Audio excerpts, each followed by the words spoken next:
Welcome back to Infidelity Tales Lab. We're incredibly grateful for your support. Before we begin today's tale, tell us, which city or country are you joining us from? We love connecting with our global audience. Now let's dive into today's story. Chapter 1. The Quiet Life, the Seed of Doubt. Art Jensen gripped the whiteboard marker tightly as he sketched out a timeline of the American Revolution. His students watched intently, some taking notes, others simply absorbing his passionate delivery. Teaching wasn't just a job for him, it was his calling. And that's why Paul Revere's ride became such a pivotal moment. Art explained, his deep voice carrying to the back of the classroom. Any questions? A dozen hands shot up, eager faces looking at him. Art smiled, checking the clock. We got time for 3 questions. Make them count. After class, Art gathered his materials, his mind already drifting to home.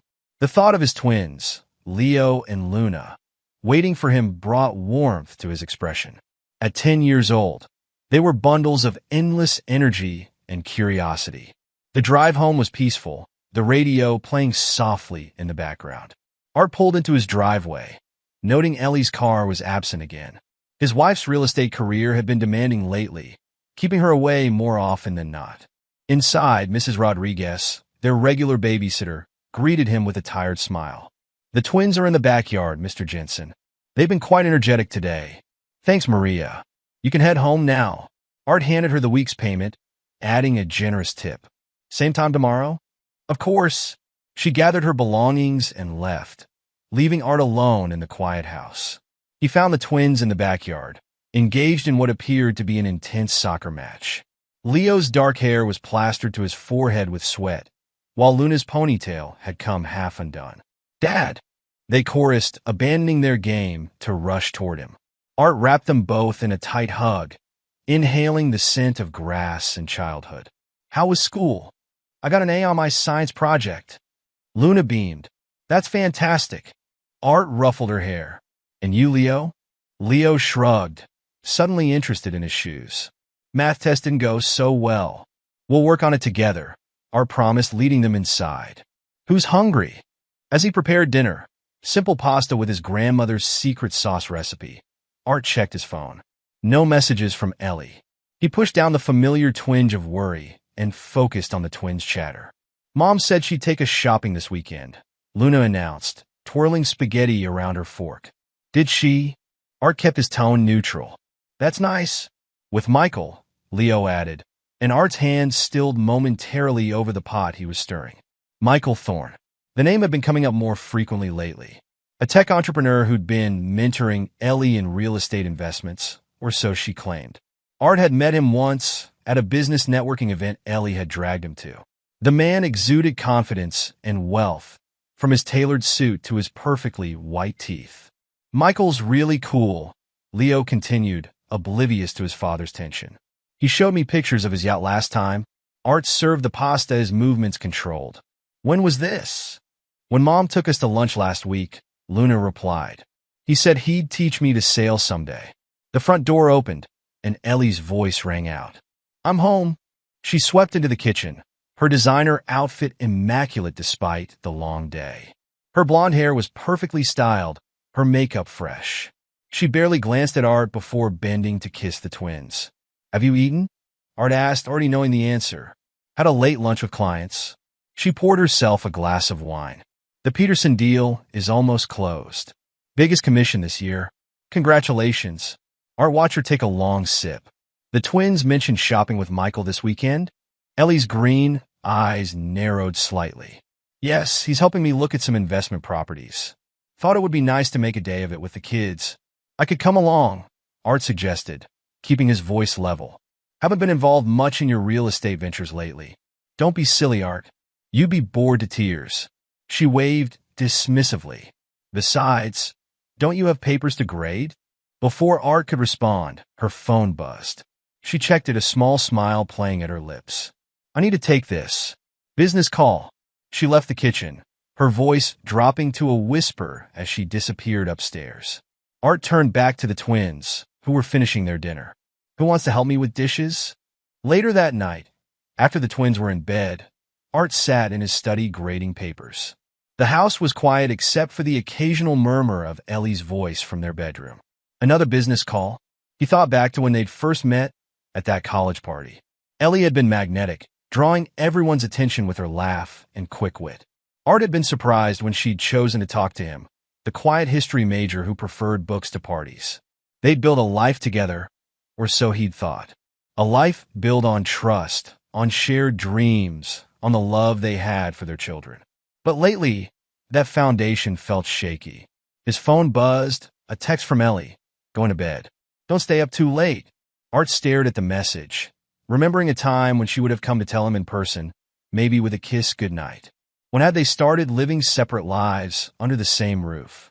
The next day passed in a blur of classes and faculty meetings.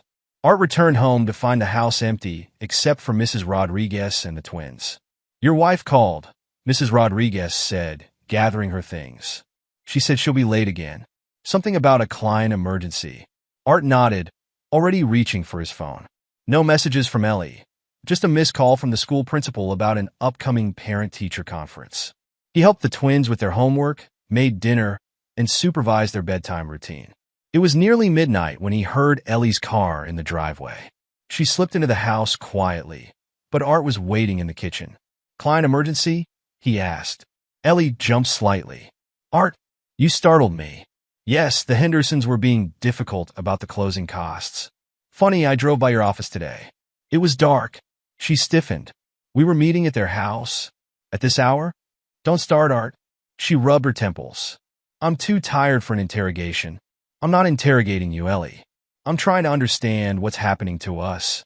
Nothing is happening to us. I'm just busy. Success requires sacrifice. You know that. Does it require lying? Her eyes flashed. Excuse me? The twins mentioned lunch with Michael last week. You told me you were showing houses that day. I ran into him while I was out with the kids. It wasn't planned. She turned away, heading for the stairs. I'm going to bed. Art watched her go, his hands clenched at his sides. The lies were getting easier for her, smoother. How long had this been going on? The next few days followed a similar pattern. Ellie was barely home, and when she was distant, distracted. The twins spent more time talking about Michael's promises, trips, gifts, adventures that Art couldn't. Then came the evening that changed everything. Art was walking past the game room when he heard the twins' voices, hushed but clear. Who will you choose when they split? Leo's voice carried through the partially open door. Art froze, his hand gripping the door frame. Obviously Mom's friend Michael, Luna replied. He's buying us that beach house and promised me a Lamborghini for graduation. Mom showed me old photos, Leo added. He's our real dad from their secret relationship before she met Dad. Explains our green eyes. The world didn't tilt. It shattered. Art stood there, unable to move, unable to breathe. The twins' words replayed in his mind, each repetition a fresh stab of betrayal. He looked at his reflection in the glass pane of the door, his brown eyes, so different from the twins' green ones, staring back at him. All these years, he thought those eyes came from Ellie's side of the family. The betrayal wasn't just about Ellie's affair. It wasn't just about Michael's interference in their lives.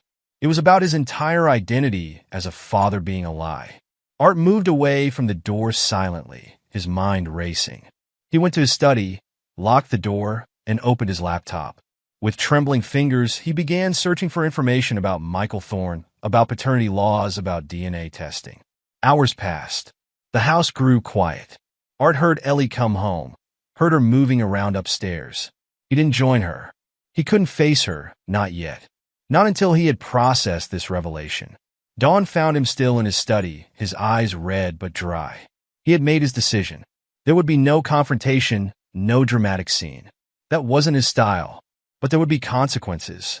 Art Jensen, the quiet history teacher who valued loyalty above all else, felt something harden inside him.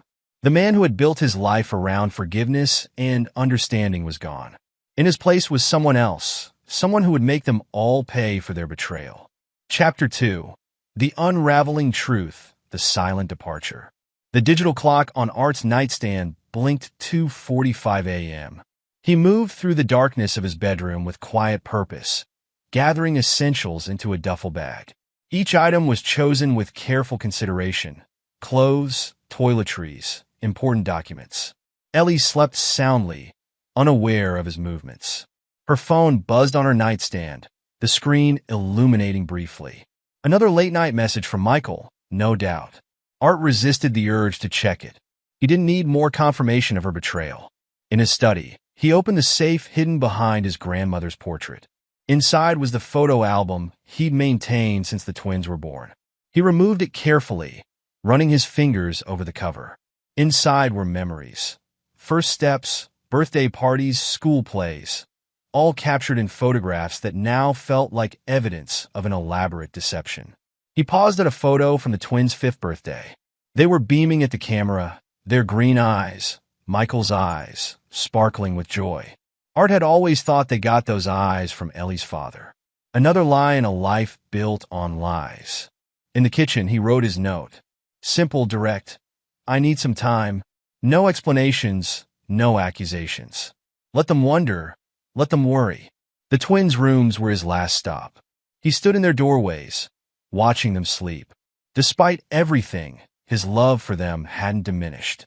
If anything, it had grown fiercer, more protective. They were victims too, manipulated by their mother's lies and Michael's false promises. Luna stirred in her sleep, mumbling something about a beach house. Art's jaw clenched. Michael's promises, his attempts to buy their affection, would come back to haunt him. At exactly 3 a.m., Art Jensen walked out of his home, carrying only his duffel bag and the photo album. His car started quietly, and he backed out of the driveway without turning on the headlights. As he drove through the sleeping streets of Ashwood, memories flooded his mind. Meeting Ellie at that college party, her laughter drawing him in. Their wedding day, her eyes shining with what he thought was love. The day the twins were born, his heart expanding with a love he never knew possible. All lies, every moment tainted by deception. He drove without destination, putting miles between himself and the life that had crumbled around him. The sun was rising when he finally stopped at a small motel several hours from Ashwood. The motel clerk barely looked at him as he checked in under a false name. The room was basic: a bed, a desk, a bathroom with flickering fluorescent lights. It would do. Meanwhile, back in Ashwood, Ellie woke to an empty bed. She found Art's note in the kitchen and rolled her eyes. Dramatic much? She muttered, pulling out her phone to text Michael. Art's gone. Left a note saying he needs time. Michael's response was immediate. What exactly does he know? Nothing. He's probably just sulking because I've been working late. We need to handle this carefully, Elle. Call me? Ellie glanced at the twins' closed doors before stepping onto the back patio. He doesn't suspect anything, she assured Michael when he answered. He's always been the sensitive type. This isn't how we planned it. Michael's voice was tight with anger. He was supposed to confront us, make a scene, give us reason to paint him as unstable. What does it matter? He's gone. Isn't that what we wanted? We wanted him gone on our terms. This is unpredictable. The twins came downstairs as Ellie ended the call. They found the note, read it with different reactions. Luna's face fell, while Leo tried to appear indifferent. Where's Dad? Luna asked. He needs some space, Ellie replied smoothly. You know how he gets sometimes. He'll be back. Will Michael come over? Leo asked, his tone hopeful. Ellie smiled, running her fingers through his hair the same shade as Michael's. Of course, sweetie. In fact, why don't we invite him for dinner?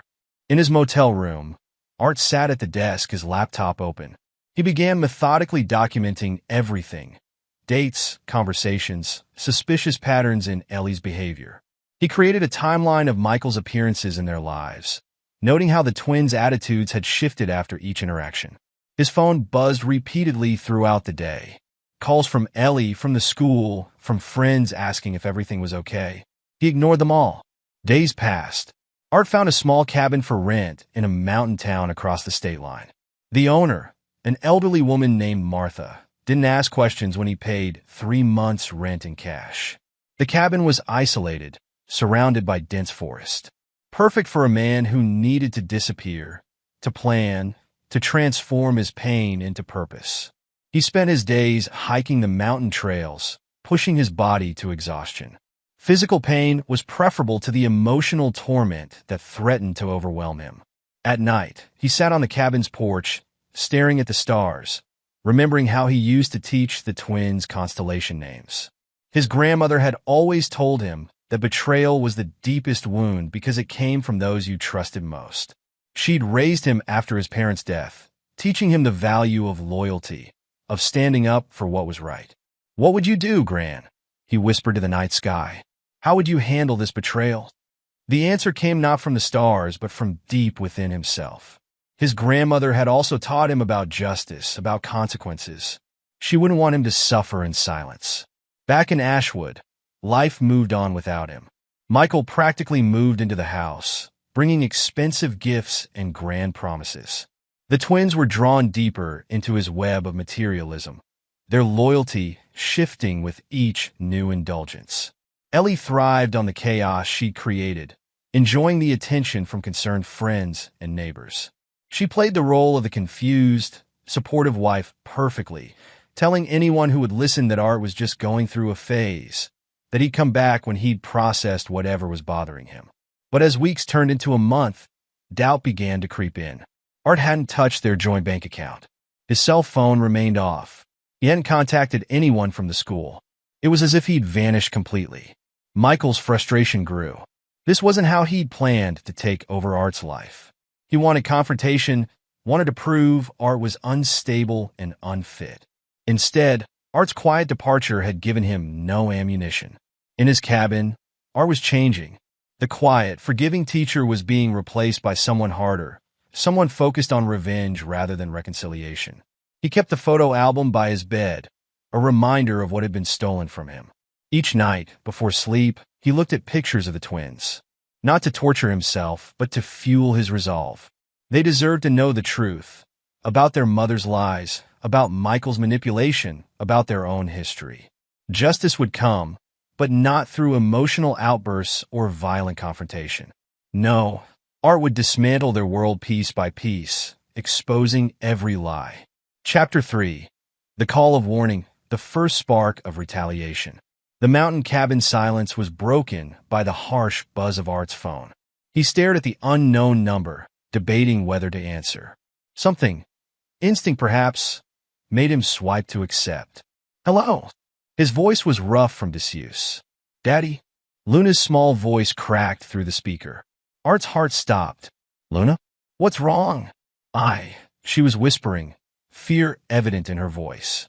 "I found something on Michael's laptop." He left it open and a shaky breath. "Daddy, he's planning your accident." Blood rushed in Art's ears. "What do you mean, sweetheart?" "There were messages." Luna's voice trembled. "He wants to hurt you. Make it look like—" A sob broke through. "Like an accident." In the background, Art heard a door slam. Luna gasped. "I have to go." The line went dead. Art sat motionless, the phone still pressed to his ear. The revelation crystallized something inside him, a transformation from victim to adversary. He moved to his laptop with deliberate precision. Michael Thorne wanted to orchestrate an accident? He'd learned what it meant to make an enemy of a man with nothing left to lose. The laptop hummed to life. Art's fingers flew across the keyboard, creating new email accounts, establishing anonymous profiles. His browser history filled with searches about Michael Thorne's business empire, his associates, his weaknesses. Public records revealed a pattern of suspicious business dealings. Companies that appeared and disappeared too quickly. Investments that seemed too good to be true. Art documented everything, building a digital arsenal. His phone buzzed again, Ellie this time. He declined the call, but noticed a voicemail notification. "Art, where are you?" Her voice was sharp, demanding. "The twins are acting strange. Luna's been crying." "What did you say to her?"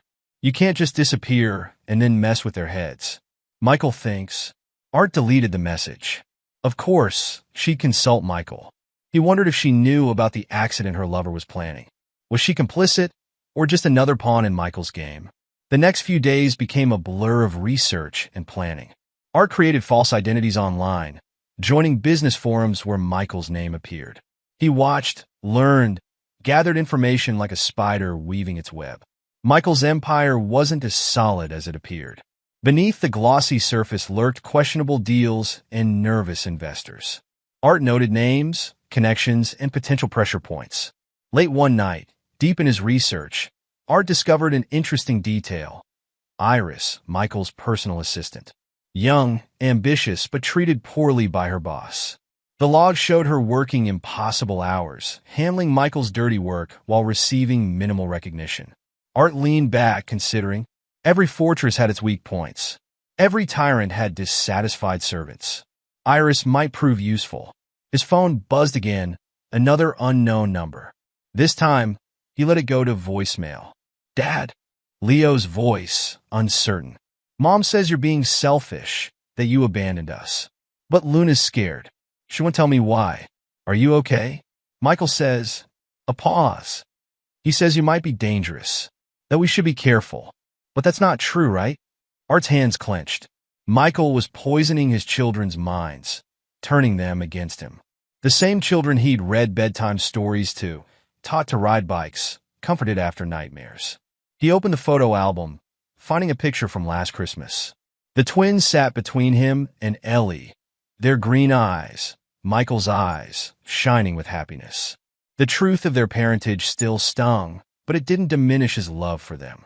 If anything, it strengthened his resolve to protect them from the lies surrounding their lives. His laptop pinged, another forum notification. Michael was hosting a business seminar next week, showcasing his latest investment opportunity. Art read the details carefully, noting the prominent investors scheduled to attend. Perfect timing. He began composing emails, anonymous tips about Michael's business practices, carefully worded concerns about investment safety. Each message was crafted to raise doubts without appearing malicious. A text from Ellie interrupted his work. The school board wants to know if you're coming back. They need an answer by Friday. Art ignored it. His teaching career seemed like a lifetime ago, belonging to a different man. The quiet, forgiving teacher was gone. In his place was someone focused, dangerous, someone who would make Michael Thorne regret ever targeting him. Luna's warning about the planned accident had changed everything. This wasn't just about revenge anymore. It was about survival. He spent the night creating more online aliases, each designed to infiltrate different aspects of Michael's world. Business forums, investment groups, social circles. Art would be everywhere and nowhere, gathering intelligence, waiting for the right moment to strike. Dawn found him still at his laptop, his eyes red but focused. The first phase of his plan was ready. Michael thought he was orchestrating Art's accident. He learned that some prey bite back. Art closed his laptop and stepped onto the cabin's porch. The mountain air was crisp, invigorating. He thought about Luna's fearful warning, about Leo's confused message, about Ellie's demands. They thought they knew him, the mild-mannered teacher, the forgiving husband, the doting father. They were about to learn how wrong they were. Art Jensen wasn't running anymore. He was hunting. Chapter 4. The Unseen Network, the Plan Take. Art Jensen sat in his cabin, surrounded by multiple screens displaying different aspects of Michael Thorne's digital footprint. His transformation from teacher to avenger required more than just anger. It required strategy. Show me what you're hiding, Michael. Art muttered, his fingers flying across the keyboard. He had created 5 different online identities, each crafted to infiltrate different aspects of Michael's world. The first identity, Tech Investor 85, joined investment forums where Michael frequently posted about his ventures. The second, Corporate Whisperer, followed Michael's business social media. The third focused on real estate circles where Michael and Ellie operated. Each identity built credibility through careful interaction, never directly engaging with Michael, but always watching, learning. A notification popped up. Michael had posted about a new tech venture. Art leaned forward, analyzing the announcement. Thrilled to announce ThornTech's latest innovation in blockchain security. Join our exclusive investor briefing next month. Limited spots available. Art pulled up public records of ThornTech's previous ventures. A pattern emerged. Companies formed rapidly, massive investment rounds, then quiet dissolutions with investors losing millions. Michael's success wasn't built on innovation, but on manipulation. Mr. Jensen? A young voice crackled through his laptop speakers. It was Iris, Michael's assistant, responding to his anonymous message about workplace rights. "Call me James," Art replied, using voice modulation software. "Thank you for reaching out. I'm not sure I should be talking to you." Iris sounded nervous. "But what you said about Mr. Thorne's treatment of employees." "You're not the first to come forward, Iris." Art kept his modulated voice gentle. "How long has he been making you work 16-hour days without overtime?" A pause. "How did you know about that?" "I know a lot about Michael Thorne. The question is, how much do you want to know?" Art spent the next hour carefully leading Iris through a discussion of Michael's business practices. He didn't push, he didn't have to. Iris had 3 years of pent-up frustration, and once she started talking, the revelations poured out. "He makes me falsify documents," she admitted. "Investment reports, profit projections, all fake. But I can't prove it." "He's careful. What if you could prove it?" Art typed as they talked, documenting everything. "What if you had protection?" "Protection? From whom?" "People who want to see Michael Thorne face consequences. People with resources." Another pause. "I could lose my job. You could gain your freedom." Art opened a secure email client. "I'm sending you something. Take your time reviewing it." The email contained evidence of Michael's previous schemes, carefully selected to show Iris she wasn't alone. Art had spent weeks compiling it, making sure none of it could be traced back to him. After Iris disconnected, Art switched screens to monitor Michael's business forums. The whispers were starting, subtle questions about investment safety, hints about regulatory oversight. Art had planted these doubts carefully, using his various online identities to raise concerns without appearing targeted. His phone buzzed, a text from an old colleague at the school. "Police asked about you today. Said Michael Thorne filed a complaint about threatening messages." Art smiled. Michael was getting paranoid, exactly as planned. He switched to another screen, where he monitored Michael's public activities through social media. The man projected confidence, but Art had learned to read between the lines. Michael's recent posts showed signs of stress, more frequent updates, defensive responses to innocent questions. A new email arrived from one of Art's contacts in the financial sector. "That tip about Thorntech's blockchain project? You were right. The technology doesn't exist. It's all smoke and mirrors." Art added this information to his growing database. He had files on everything: Michael's business dealings, his personal life, his connections. But more importantly, he had files on Michael's enemies, people who'd love to see him fall. Another notification. Iris had responded to his email. "I have more documents. Things I've been keeping just in case. When can we talk?" "Tomorrow," Art replied. Same time, same secure line. He leaned back, surveying his work. Multiple screens showed different aspects of his plan: financial records, social media feeds, forum discussions, email chains. Each piece was a weapon, carefully crafted and positioned. A message from one of his investment forum aliases caught his attention. Someone claiming to be a former Thorntech employee wanted to share information. Art vetted the source carefully. This could be Michael trying to trace the source of his troubles. The cabin silence was broken by an incoming call. Unknown number. "Dad?" Leo's voice. "Mom's acting weird. She and Michael had a huge fight about money. Are you coming back?" Art's hand tightened on the phone. "Leo, are you safe?" Michael's different now. He's not fun anymore. He yells a lot. Tell me about the fight." He said something about investors pulling out. Mom said he promised her security, not chaos. Leo's voice dropped. She threw a glass at him. Art made a note to accelerate his timeline. The pressure was working. Michael was cracking. But he needed to ensure the twins' safety. "Leo, listen carefully. If you ever feel unsafe, call this number. Anytime, day or night. Promise me?" "I promise." "Dad, Luna misses you. She cries sometimes when Mom's not looking." The words cut deep, but Art remained focused. "I miss you both. Stay strong, son. Things will change soon." After the call ended, Art returned to his screens with renewed purpose. Michael had tried to steal his life, his children.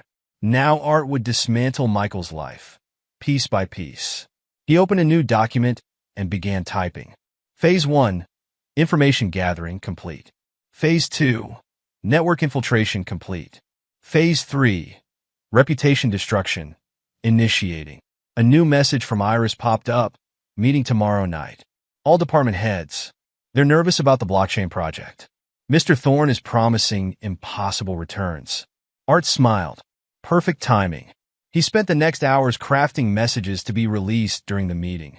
Subtle hints of financial irregularities, whispers of regulatory investigation, carefully worded concerns about investment security. Each message would come from a different source, each adding to the growing storm of doubt surrounding Michael Thorne. His phone buzzed again, another text from his school colleague. Michael was here again, asking questions. He seemed scared. Art, what did you do? Nothing, Art typed back. Yet, he turned back to his screens, to his plans, to his revenge. The quiet teacher was gone, replaced by someone Michael had created through his own actions. Someone patient, methodical, and utterly ruthless. Art opened his photo album, looking at his twins' faces. I'm coming home, he whispered. But first, I'm going to teach Michael Thorne what it means to lose everything. Chapter 5. The Seeds of Chaos. The Betrayal Deepens. The Thorntech conference room buzzed with tension. Michael Thorne paced at the head of the table, his usually immaculate appearance showing signs of strain. His collar was loose, his tie slightly askew. These rumors are baseless, he snapped at his board members. Our blockchain technology is revolutionary. The investors are just nervous about market conditions. Iris sat in the corner, appearing to take notes while actually recording everything on her encrypted phone. The device had arrived mysteriously at her apartment, with instructions she now knew came from James. Mr. Thorne, one board member spoke up. 3 major investors pulled out this morning. They're citing concerns about project viability. Michael slammed his hand on the table. Find them. Convince them they're making a mistake. There's more, another board member added. The Securities and Exchange Commission requested our development documentation. The color drained from Michael's face. What documentation? Exactly, the board member said softly. Back in Ashwood, Ellie paced her kitchen, phone pressed to her ear. Michael, we need to talk about these investment withdrawals. You promised me security. Not now, Ellie. Michael's voice was sharp. I'm handling it. Handling it? Our Bahamas trip was a disaster. Your competitors followed us everywhere. The kids are asking questions. Leo hardly speaks to me anymore. The kids are fine. They're just spoiled. Buy them something. Ellie gripped the phone tighter. Money isn't fixing this anymore, Michael. Luna found your laptop open yesterday. What? Michael's voice turned dangerous. What did she see? I don't know. She won't tell me. She locked herself in her room and called Leo's phone for hours. In his mountain cabin, Art watched the chaos unfold through his network of informants and digital surveillance. Iris's messages kept coming. Board meeting disaster. SEC investigation mentioned. Mr. Thorne lost control through his laptop. I have photos. Art typed back. Share them with the investment forum. Use the secure channel I provided. Another message popped up. This one from his contact in the financial sector. Thorntech stocks dropping. Investors panicking. What did you do? I showed them the truth, Art replied. Keep watching. He switched screens to monitor Michael's business forums. The photos from the board meeting were spreading. Michael Thorne, the composed business titan, red-faced and violent. The comments were brutal. Is this the man we trusted with millions? My retirement fund? Gone? SEC investigation? I'm calling my lawyer. Art's phone buzzed. Luna's number. Dad. Her voice was quiet. Something's wrong with Michael. He came to the house last night, really late. He and Mom were fighting about money and other things. What other things, sweetheart? I heard Mom say something about fake documents and lies. Michael grabbed her arm really hard. Leo tried to stop him, but Art's hand tightened on the phone. Did he hurt Leo? No, but he pushed him away. Dad, we're scared. Mom's been crying in her room all day. Listen carefully, Luna. Pack a small bag. You and Leo both. Keep it hidden but ready. If things get worse, go to Mrs. Rodriguez next door. Understand? Yes. Dad, I'm sorry we believed Michael's lies about being our real father. Mom showed us the old photos, but we'll talk about everything soon. Art promised. Stay safe. Watch out for your brother. After the call, Art's fingers flew across his keyboard with renewed urgency. He logged into his anonymous email account and composed a message to his contact in law enforcement. Domestic disturbance reported at Thorn residence. Witnesses report physical altercation with minors present. He CC'd his contact in the local news. Another message from Iris. Mr. Thorn demanded I delete all records of the blockchain project. I made copies first. Security footage shows him destroying documents in his office. Perfect, Art replied. Send everything to the address I gave you. Then take the rest of the day off. You don't want to be here for what happens next. Art opened his secure browser and logged into the whistleblower portal he'd discovered in his research. Time to let the SEC know about Thorntech's document destruction. His phone buzzed again. Ellie this time. He let it go to voicemail. Art, please. Her voice was desperate. Michael's lost it. The investments are gone. He's talking about leaving the country. The twins are terrified. I know I messed up, but please, call me back.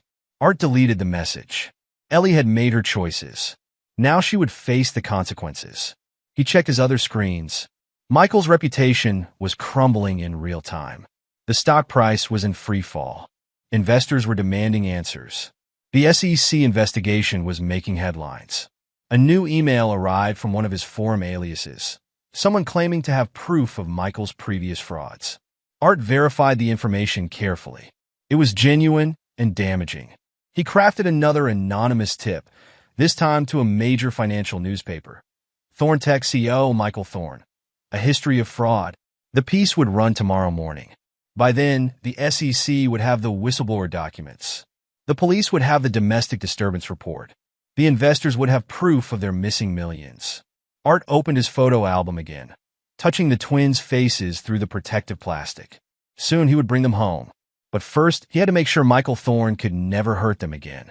His phone lit up with another message from Iris. Mr. Thorn just fired half the board. He's in his office, shredding documents. Security called the police. Art leaned back, watching his revenge unfold across multiple screens. He had planted the seeds of chaos, and now they were blooming into perfect destruction. The warning signs were there. He typed into one of his investment forum accounts. We just didn't want to see them. The comment would be buried among hundreds of others, but it didn't matter. The damage was done. Michael Thorn's empire was collapsing, and Art Jensen, the quiet teacher he had tried to destroy, was the architect of his destruction. Chapter 6. The tides turn, the trap is set. The headlines splashed across major financial news sites. Thorntech CEO under investigation. Fraud allegations surfaced. In his penthouse office, Michael Thorn hurled his morning coffee against the wall. Find out who leaked this. Now! Iris pretended to make calls while secretly forwarding more documents to her anonymous contact. The evidence of fraud was overwhelming. Fabricated technical specifications, inflated user numbers, non-existent partnerships. Sir, she ventured, the SEC investigators are in the lobby. Michael yanked his tie loose. Stall them. I need time to... To what? A board member appeared in the doorway. Destroy more evidence? Get out. Michael roared. The board has called an emergency meeting. Your presence is required. In Ashwood, Ellie stared at her phone, reading the news. Her real estate clients were canceling contracts, citing her connection to Michael. Her reputation, built over years, was dissolving. Mom? Luna stood in the doorway. There are reporters outside. Ellie rushed to the window. News vans lined the street, reporters clutching microphones. Go to your room, she ordered. Don't answer any calls. Her phone buzzed. Michael again. She answered with trembling fingers. The Bahamas trip is off, he snapped before she could speak. Everything's off. The SEC froze my accounts. What about the house you promised us? The private school for the twins? Are you deaf? Everything's gone. Keep your mouth shut and lawyer up. The line went dead. Ellie sank onto the couch, her designer dress crumpling. The life she'd chosen, the life she'd betrayed Art for, was unraveling. In his cabin, Art orchestrated the final phases of his plan. Iris had provided access to Thorntech's internal servers. Evidence of fraud flowed to investigators, journalists, and angry investors. His phone buzzed with updates. Thorn Tech stock suspended from trading. SEC raids corporate headquarters. Investors file class action lawsuit. Michael Thorn, the fall of a tech titan. A message from his police contact. Domestic disturbance call worked. Thorn's got a restraining order now. Can't go near your kids. Art allowed himself a small smile. The trap had worked perfectly. Michael's desperation had made him violent, and now he couldn't legally approach the twins. His secure line blinked. Iris again. He's coming apart, she reported, screaming about conspiracies threatening everyone. Security had to escort 3 board members out. Are you safe? Art asked. Yes. Following your instructions. All evidence backed up and sent to authorities. Good. Get out now. What happens next isn't something you want to witness. Art switched screens to monitor the business forums. His various online identities had spent weeks building credibility. Now they led the chorus of outrage. Tech Investor 85. Entire blockchain project was vapor. No actual technology. Corporate whisperer. Sources say SEC investigation going criminal. Finance Watch. Multiple overseas accounts discovered. Tax fraud implications. His phone lit up. Leo's number. Dad? The reporters won't leave. Mom's crying in her room. Michael keeps calling, but she won't answer. Are you and Luna okay? Yeah. We packed bags like you said. Mrs. Rodriguez brought us dinner. She says we can stay with her if things get bad. Good? Stay together. I'll handle this. Art disconnected and turned back to his screens. Michael's empire was crumbling faster than expected. Another message from Iris flashed. Board meeting in chaos. 3 more executives resigned. Mr. Thorn threatened legal action against everyone. Art crafted his next move carefully. He had saved his most damaging evidence for this moment. Using his secure connection, he released proof of Michael's attempt to harm him. The accident plan Luna had discovered. The response was immediate. His police contact messaged. Criminal investigation opened. Attempted murder charges possible. In his penthouse office, Michael Thorn faced his remaining board members. Their faces showed no sympathy. The vote is unanimous, the chairman announced. You're out, Michael. Security will escort you from the building. You can't do this. Michael lunged forward. This company is mine. 2 security guards appeared.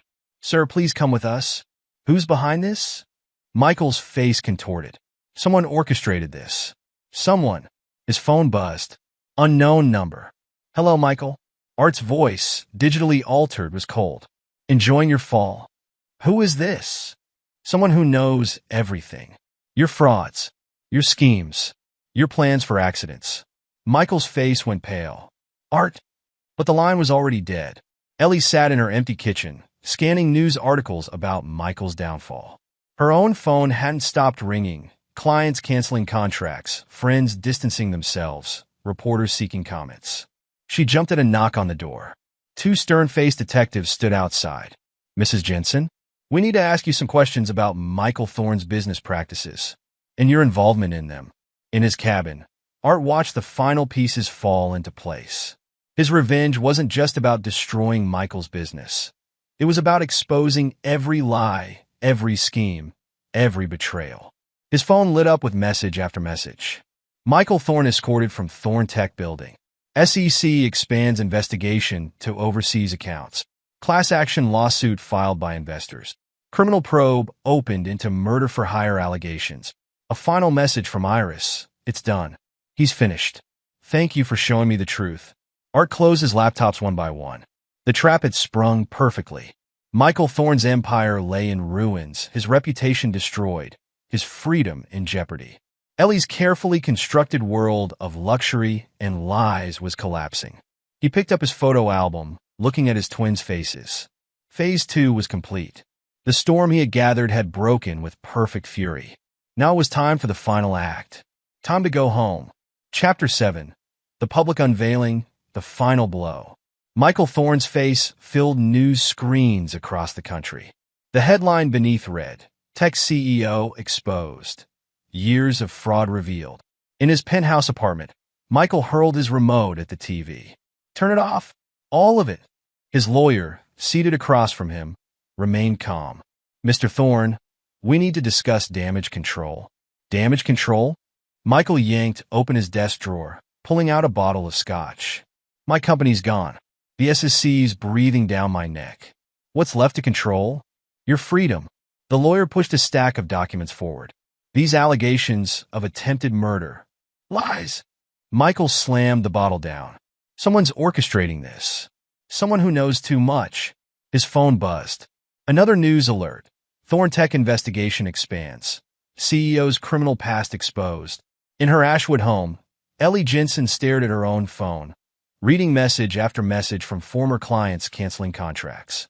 Mrs. Jensen, in light of recent revelations, given your connection to the Thorntech scandal, will be seeking alternate representation.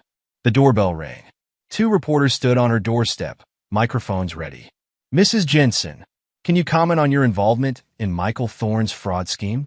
What about the allegations of conspiracy to harm your husband? Ellie slammed the door, hands shaking. Her phone buzzed again. Her broker. Ellie, the luxury listings are pulling out. Nobody wants their property associated with. Well, you understand? In his mountain cabin, Art watched the chaos unfold across multiple screens. Each revelation was precisely timed, each piece of evidence strategically released for maximum impact. His secure line blinked. Iris's final report. SEC agents just left with boxes of documents.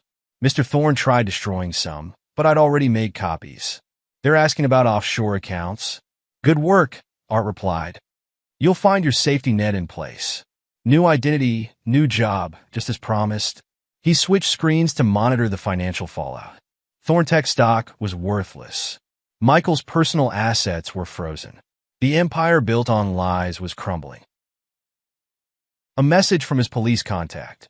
DA's office reviewing evidence. Arrest warrant likely within 48 hours. Art opened a new browser window and typed, "Send it." Across the internet, emails began flowing to journalists. Private messages between Michael and Ellie discussing their plans. Evidence of fraud in her real estate dealings. Proof of their conspiracy. His phone rang, Leo's number. Dad. His son's voice was different now, older somehow. There are reporters everywhere. Mom's crying in her office. Is it true? About her and Michael? Yes. Art's voice was firm but gentle. I'm sorry you had to find out this way. Luna found the old photos Mom showed us. They were fake, photoshopped. Michael's not. He's not our real dad, is he? No, son. He's not. Silence, then. We should have known. You taught us better than to believe lies. In her home office, Ellie scrolled through the exposed messages, her face pale. Each one was damning. Discussions of fraud, plans to take Art's money, schemes to turn the twins against him. Her phone buzzed. Michael, you need to deny everything. He snapped before she could speak. Say, I manipulated you. Play the victim. Ellie laughed bitterly. Like you're playing victim? Blaming your board, your employees, everyone but yourself. Don't get self-righteous now, Elle. You were happy enough to play along when the money was flowing. The money's gone, Michael. And so is everything else.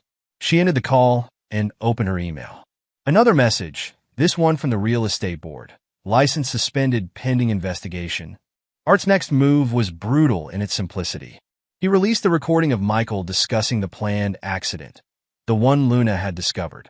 The public reaction was immediate and vicious. Michael's lawyer called in a panic. They're coming to arrest you. Get out now.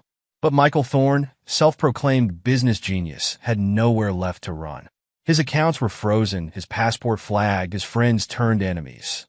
News helicopters circled his building as police cars approached. Inside his penthouse, Michael searched frantically for his emergency cash, his backup phones, anything to help him escape. His computer chimed. One new message, sender unknown. Watching your world burn? That's what betrayal feels like. Art.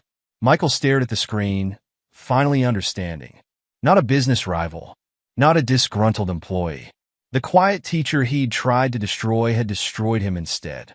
The police pounded on his door. In Ashwood, the twins sat with Mrs. Rodriguez, watching the news of Michael's arrest.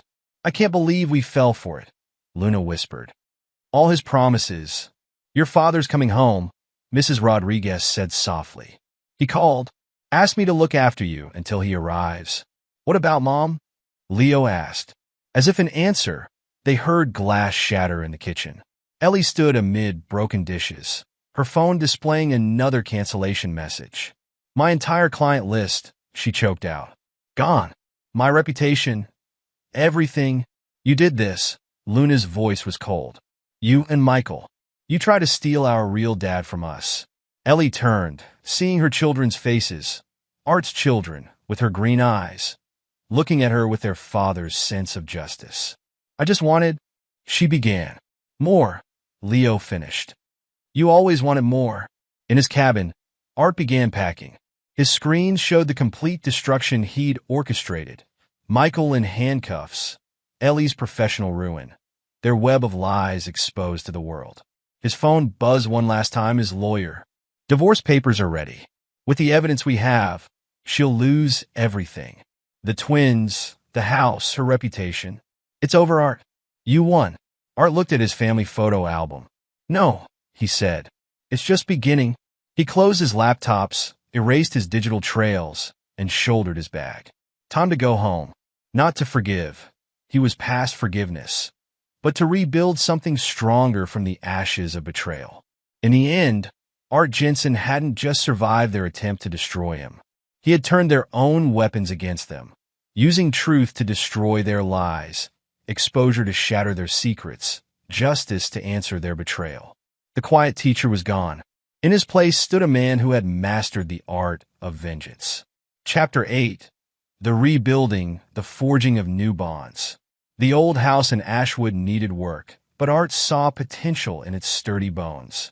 Like him, it had weathered storms and remained standing. The kitchen needs new cabinets, Leo observed, running his hand along a worn counter. And the backyard's all weeds, Luna added, peering through the window. Art nodded, noting their suggestions. We'll fix it together. Make it ours.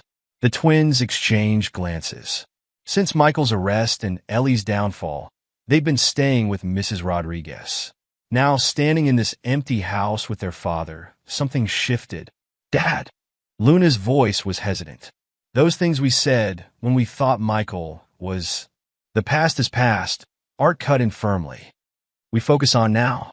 On rebuilding. He pulled out a notebook. First priority, your rooms. You choose the colors, the furniture. This is your home too. Leo smiled, a real smile, not the fake ones he'd worn during Michael's reign. Can we paint this weekend? We can start today. Art checked his watch. Hardware stores still open.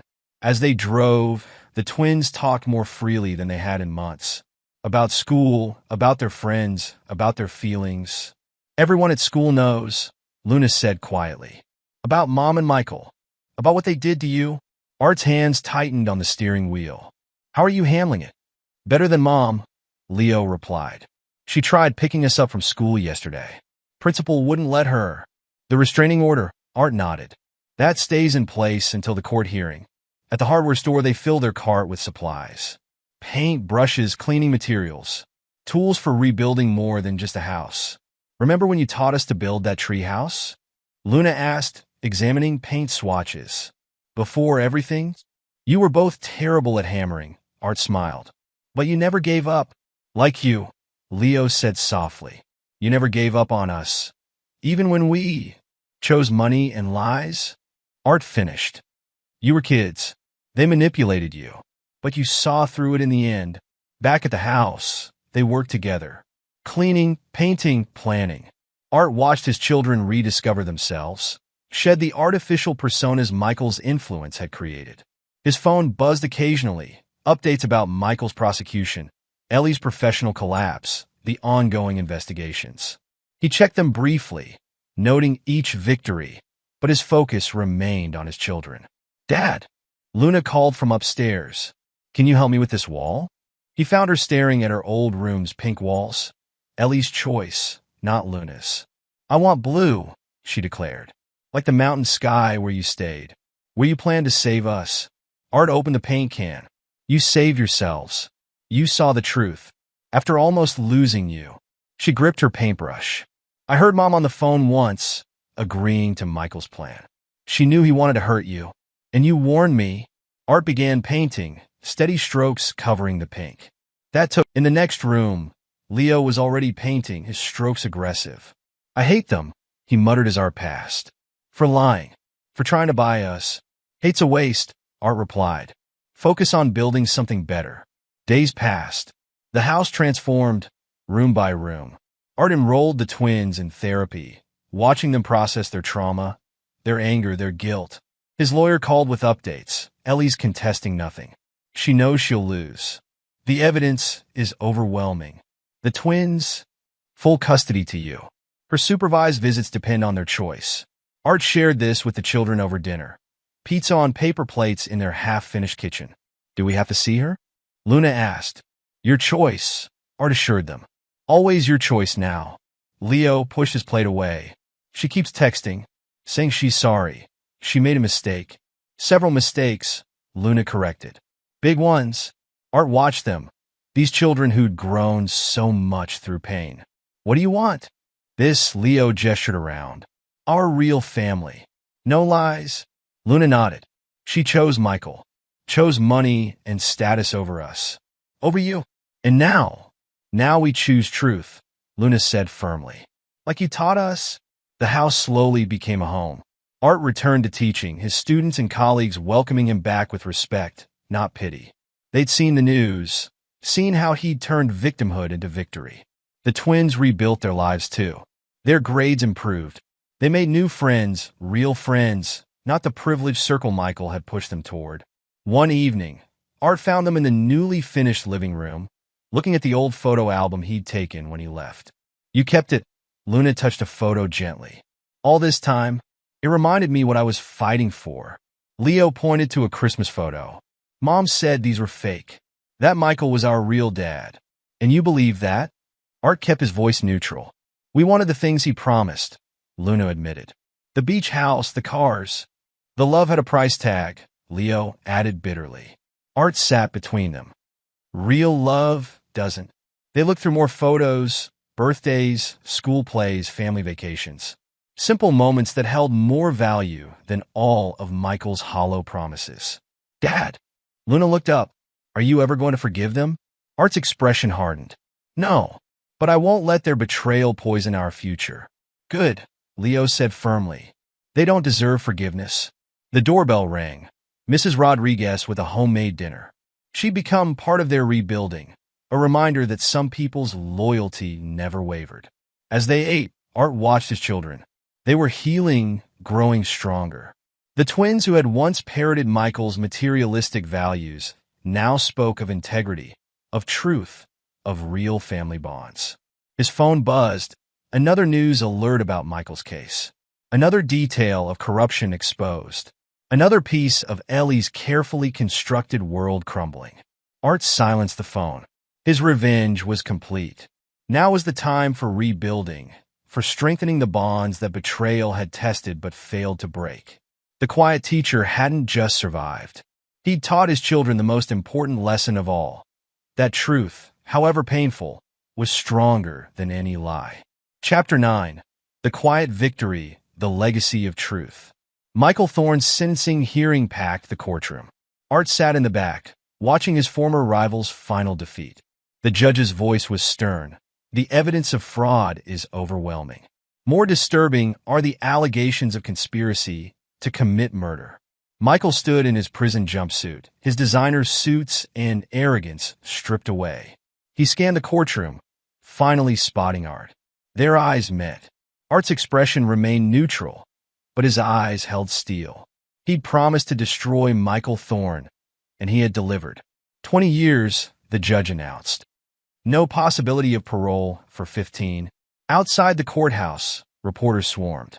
Mr. Jensen, how does it feel to see justice served? Any comment on Michael Thorne's sentence? What about your ex-wife's involvement? Art faced them calmly. Justice speaks for itself. Excuse me? He drove to his real estate attorney's office, where Ellie waited to sign the final divorce papers.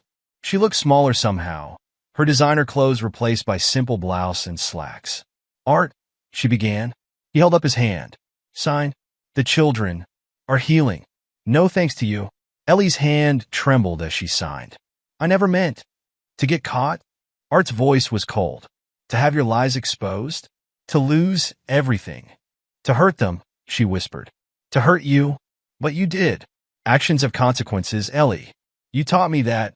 Her signature complete, Art gathered the papers. The house is sold.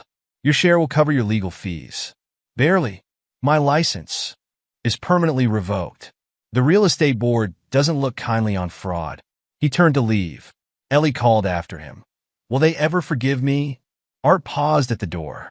You taught them that love can be bought. I'm teaching them it has to be earned. Start there. At home, the twins were doing homework at the kitchen table. Real homework, not the private school assignments Michael had pushed on them. How'd it go? Leo asked. 20 years, Art replied, starting dinner preparations. Your mother signed the papers. Luna looked up. Did she ask about us? Yes. I told her forgiveness has to be earned. Can it be? Leo's voice was thoughtful. After everything, Art chopped vegetables with precise movements. That's not my decision anymore. Or hers. It's yours. The twins shared a look. They did that more now, communicating without words. She texted again, Luna said. Wants to meet. To explain.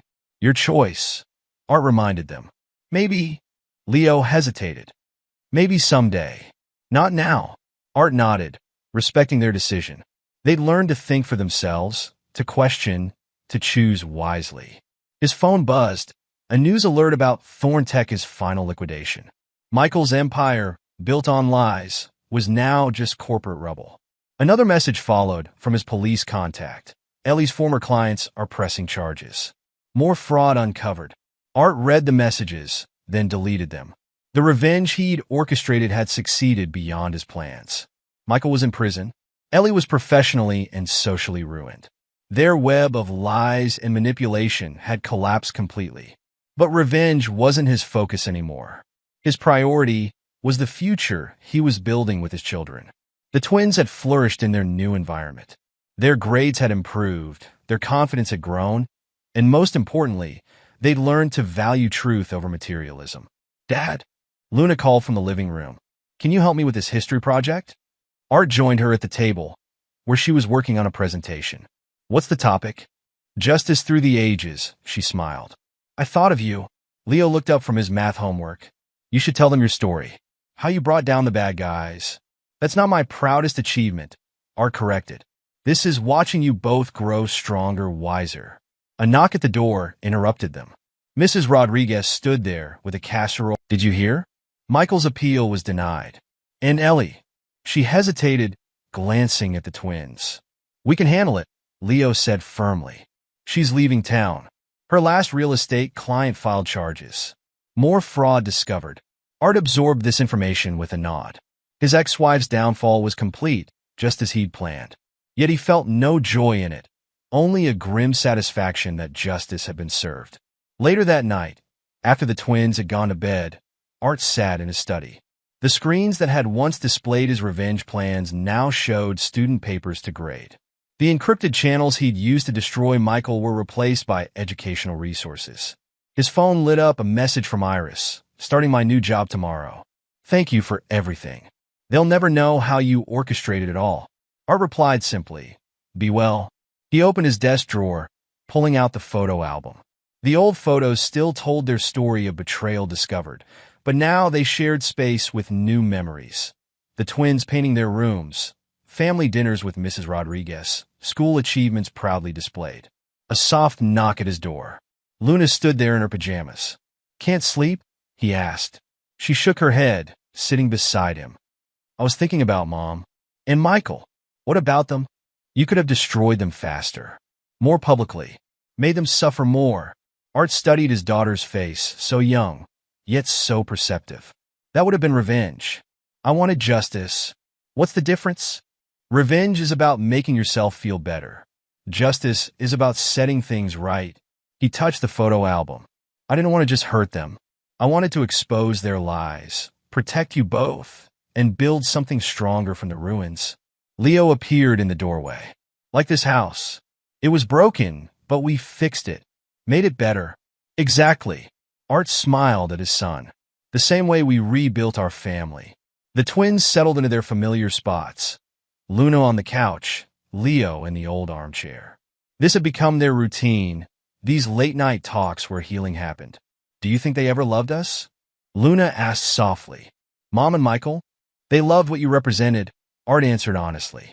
Status, success, the perfect family image. But real love isn't about image. It's about truth, Leo said. Like you taught us. Art looked at his children, stronger now, wiser, their innocence replaced by understanding. They'd learned harsh lessons about betrayal, but also powerful ones about resilience and justice. We're better now, Luna declared. Without their lies. Art nodded. His revenge had been complete, but his victory wasn't in destroying Michael and Ellie. It was in this moment. His children whole and healing, their bond stronger, their values unshakable. The quiet teacher had won more than revenge. He'd won back his family's soul. Outside, the night was peaceful. Inside, in this home rebuilt from betrayal's ashes, truth had triumphed. Not with violence or cruelty, but with the patient, relentless exposure of lies. Art Jensen had transformed from victim to victor, from betrayed husband to avenging force. But his greatest transformation was from a man consumed by revenge to a father who taught his children the ultimate lesson, that justice, pursued with unwavering determination, could heal even the deepest wounds. The story of Michael's downfall would fade. Ellie's disgrace would become yesterday's news. But the legacy Art built, a home where truth prevailed, where love wasn't bought but earned, where strength grew from adversity, would endure. In the end, that was his truest victory. Epilogue. A decade later, Art Jensen stood at the podium, addressing the graduating class of Ashwood High School. At 50, his hair showed touches of gray, but his presence commanded respect. Truth, he began, scanning the faces before him, isn't just a concept. It's a foundation. 10 years ago, I learned that lesson the hard way. In the front row, Leo and Luna Jensen, now 20, exchanged knowing glances. They'd grown into impressive young adults. Leo's dark hair and serious expression mirrored his father's, while Luna had inherited her mother's features but none of her deception. Your valedictorian, Art continued, gesturing to Luna, once asked me the difference between revenge and justice. Today, she graduates with honors, heading to law school to fight for those who need truth on their side. Luna touched the acceptance letter in her pocket from Harvard Law. Her application essay about family betrayal and redemption had captured the admissions board's attention. Leo, seated beside her, adjusted his own graduation robes. He'd chosen a different path, pursuing computer science with a focus on cybersecurity. His father's methodical dismantling of Michael's empire had taught him the power of digital warfare. After the ceremony, they gathered at their home, the house they'd rebuilt together. Mrs. Rodriguez, now in her 70s but still sharp, brought her famous paella. 10 years, she mused, helping Luna set the table. Remember when you first moved in? Such broken spirits. Now look at us. Leo grinned, carrying in drinks. Dad's the new principal, Luna's going to Harvard, and I'm heading to MIT. Art watched his children, no longer the confused 10-year-olds who'd believed Michael's lies. They'd grown into adults who understood the value of truth and loyalty. His phone buzzed, a news alert about Michael Thorne. After serving 10 years, he was up for parole. Did you see? Luna asked, noting her father's expression. Yes. Art set the phone aside. They're unlikely to grant it. Because of the new evidence? Leo had followed the case closely. During his imprisonment, more of Michael's crimes had surfaced. Former business associates, emboldened by his downfall, had come forward with evidence of older frauds. Partly, Art replied, but mainly because he hasn't changed. Still blames everyone else. The doorbell rang.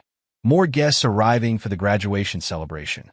Art's colleagues from school, Leo and Luna's friends, the network of support they'd built over the years. Across town, in a small apartment, Ellie Jensen, now using her maiden name, prepared for another shift at the local diner. Her fall from grace had been complete. The fraud charges had resulted in community service, but the loss of her real estate license and reputation had been permanent. She kept a graduation invitation on her dresser, unopened. The twins had sent it out of courtesy, not desire for her presence. Their relationship remained distant. Occasional texts, rare phone calls, boundaries firmly maintained. Her phone held photos of their lives gleaned from social media. Achievements she'd missed, milestones she'd sacrificed for Michael's empty promises. In the state penitentiary, Michael Thorne waited for his parole hearing. Prison had aged him harshly. His smooth charm had turned bitter, his business genius reduced to running small scams in the prison yard. He'd tried writing to the twins once, offering explanations, excuses. They'd returned his letters unopened. His attempts to contact Ellie had met similar rejection. The empire he'd built on lies had crumbled to dust. Back at the Jensen home, the graduation party was in full swing. Art watched Leo showing his friends the advanced security system he designed, his first patent pending. MIT's already talking about developing it, Leo explained. It identifies fraud patterns in real time. Luna sat with her own friends, discussing her plans for law school. Dad taught us that justice needs warriors, she was saying. People willing to stand for truth, no matter the cost. Art moved through the crowd, accepting congratulations for his children's success. His promotion to principal had come with recognition for transforming the school's ethics curriculum. Mr. Jensen?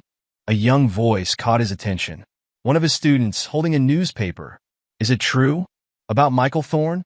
Art took the paper, reading the headline. Tech fraudster's parole denied. New evidence surfaces. Yes, he replied simply. Actions have consequences. Later that evening, after the guests had left, Art sat with his children in their favorite spots. Luna on the couch, Leo in the old armchair. Remember when we first moved in? Luna touched the wall she'd painted blue years ago. Everything was broken. Not everything, Leo corrected. Dad wasn't broken. He was transforming. Art studied his children's faces. We all transformed. You both could have chosen bitterness, chosen to let their betrayal define you. Instead, we chose truth, Luna said. Like you taught us? Leo opened his laptop, showing them his latest project. I've been tracking Michael's old business partners. Some are still running similar schemes. Plan to take them down? Art asked. Already started. Legally, of course. My security system caught their patterns. Luna leaned forward. And I'll be in a position to prosecute them soon. Art felt pride mixed with caution. Just remember, justice, not revenge, they finished in unison. The conversation turned to future plans. Luna's law school preparations, Leo's software company launch, Art's ideas for the school's next term. Their phones buzzed simultaneously, a news update. Michael's former assistant Iris had written a book about corporate fraud, dedicating it to the quiet teacher who taught me courage. She never knew it was you, Leo marveled. None of them did. They knew what mattered, Art replied. That truth wins. Eventually, Mrs. Rodriguez, preparing to leave, paused in the doorway.